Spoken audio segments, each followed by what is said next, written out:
بسم الله الرحمن الرحيم أرأيت الذي يكذب بالدين فذلك الذي يدع اليتيم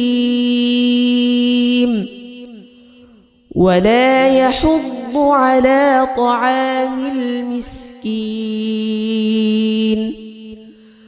فويل للمصلين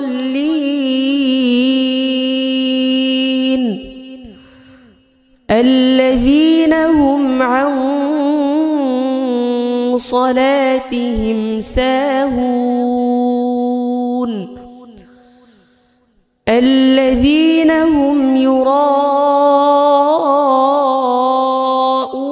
ويمنعون الماعون